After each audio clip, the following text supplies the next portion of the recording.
Have you ever actually stopped to think about what's going on when you take a simple step? I mean, we tend to think of walking as just, moving our legs.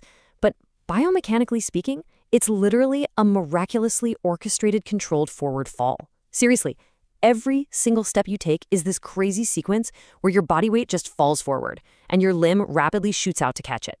Welcome to today's Explainer. We're going to completely deconstruct this perpetual motion machine that, let's be honest, we basically all take for granted. So right off the bat, to establish a quick baseline, there's actually a pretty fundamental difference between walking and your gait. Walking?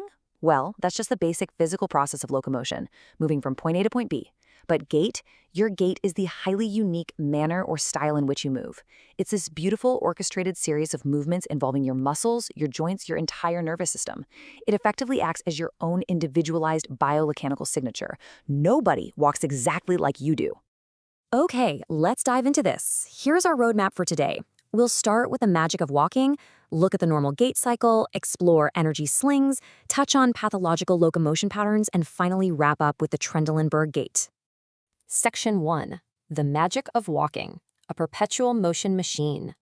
When it's functioning correctly, the human body is remarkably efficient. We take 90 to 120 steps per minute, yet we burn only about 100 calories to walk a full mile. That's an absolutely astonishing level of energy conservation for moving a complex, heavy passenger unit across the ground. And a massive reason for this incredible efficiency comes down to a tiny measurement, just 5 centimeters. In an optimal gait, your body's center of gravity only displaces a maximum of 5 centimeters vertically and laterally. Think about it this way. Imagine you're carrying a brim-filled pan of water while you walk. That very gentle surging you'd see in the water? That perfectly illustrates how our body meticulously minimizes bounce and sway to preserve energy. It's like a built-in shock absorber. Section 2. The normal gait cycle, deconstructing the stride. To really understand how we move, we have to look closely at the perfectly timed cycle dictating every single step. And this brilliantly illustrates the literal physics that separate walking from running. Walking basically operates like an inverted pendulum. Your center of mass actually hits its highest point right at midstance, as your body sort of vaults over a stiff, straight limb. And crucially, one foot is always on the ground. Running, on the other hand, that acts way more like a spring mass model. Think of a pogo stick. Your center of mass drops to its lowest point to absorb the impact, and you enter this aerial phase, a double float, where neither foot is touching the ground. Getting back to our walking gait cycle, it's divided up into 2 very distinct phases. First, we have the stance phase, which makes up roughly 60% of the cycle. This is the period where your foot is physically on the ground, bearing your weight and keeping you balanced. The swing phase makes up the remaining 40%. That's the brief little window where your foot is actually up in the air, advancing forward to catch you once again. And let me tell you, that 60% stance phase is incredibly complex. It all happens in an absolute split second, but it involves a sequential transfer of weight. It kicks off with the initial heel strike, which acts like a rocker to absorb the impact.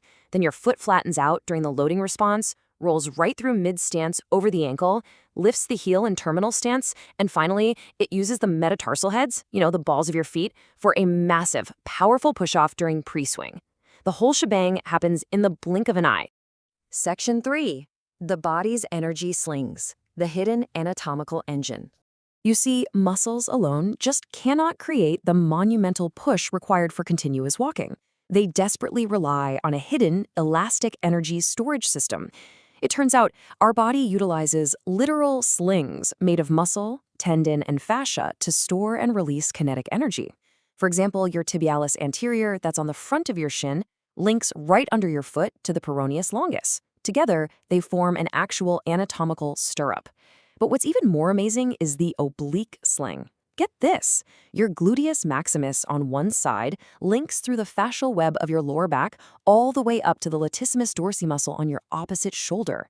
As your arms and legs counter-rotate, these slings stretch out just like giant rubber bands, storing up free energy for your next step. And this actually leads to a really fascinating and honestly highly relatable consequence. Have you ever noticed how a slow, meandering trip to the mall leaves your legs aching way more than a brisk, fast-paced walk? Well, strolling too slowly fails to apply enough tension to adequately energize those fascial slings we just talked about. Without that free elastic energy recoil, your muscles have to do all the heavy lifting completely unassisted, which is exactly why slow shopping is a literal physical hardship for so many of us. Section 4. Pathological locomotion patterns. When the system fails. When our beautifully efficient biomechanical system experiences a mechanical or neurological breakdown, the body instantly adapts, and that results in some very distinct, observable gait abnormalities. Let's take a look at a few of the primary ones. An antalgic gait is basically your classic limp, where the stance phase is shortened just to minimize pain. A hemiplegic gait, which we often see after a stroke, forces a patient to swing a stiff leg outward in a wide semicircle just to clear the floor. But check out the steppage gait. Due to a foot drop, which is often caused by a nerve injury, the patient actually has to lift their hip and knee abnormally high just to keep their toes from dragging. And when their foot comes back down, it often lands with this distinct audible slap right against the floor. Similarly dramatic is what's called the sensory ataxic gait. This happens when a patient loses proprioception. That's their internal sense of exactly where their body is in space, often due to spinal cord or peripheral nerve damage. Because they literally cannot feel where their feet are, they adopt the stomping gait. They basically slam their feet down heavily into the floor. Why? To maximize the tactile and vibrational feedback traveling up to their nervous system. They're literally stomping just to feel the ground beneath them. Section 5. The Trendelenburg Gait, a microstudy in lever failure. Now, what's really interesting here is that this gait is a perfect example of how a failure in just one local muscle group completely alters the physics of your entire body. To really wrap our heads around it, we have to look at the pelvis as a machine.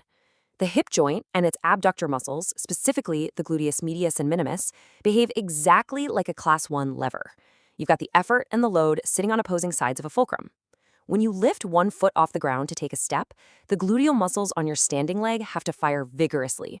They pull down on the pelvis to keep it totally level, supporting the entire weight of your upper body in the process.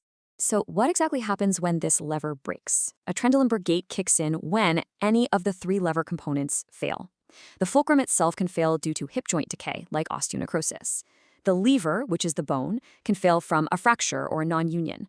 Or, and this is the most common, the effort fails. This happens when the abductor muscles are weak or paralyzed. That could be due to nerve damage like an L5 radiculopathy, or muscle tears, or even diseases like polio. And when that effort fails, the direct result is the Trendelenburg gait. Imagine this, as the patient steps onto the weak leg and lifts their normal leg to swing it forward, that weakened gluteus medius just cannot hold the pelvis level. So the pelvis dramatically drops or sags right there on the unsupported side. To prevent themselves from just completely tipping over, the patient has to aggressively lurch their trunk and shoulders over the weak hip to artificially shift their center of gravity. Clinically speaking, doctors use a very specific physical exam to uncover this exact weakness. Using what's known as the Hardcastle modification of the Trendelenburg test, the physician will have the patient stand on one leg and lift their other foot off the ground for at least 30 seconds. While a healthy person can easily keep their pelvis nice and level, a patient with abductor weakness will slowly or sometimes immediately show a dropping of the pelvis toward that elevated leg. Now, you might be wondering, why does this really matter? Well, an untreated Trendelenburg gait isn't just some awkward limp. Because the trunk is lurching and the pelvis is sagging with every single step you take, it forcefully redirects the ground reaction forces. This causes dynamic lower extremity valgus. Simply put, it forces the knee inward at a really painful angle. Over time, this silent compensation rapidly accelerates the physical wear and tear on your hip joint and the lateral side of your knee. Which brings us to a final thought for today's explainer.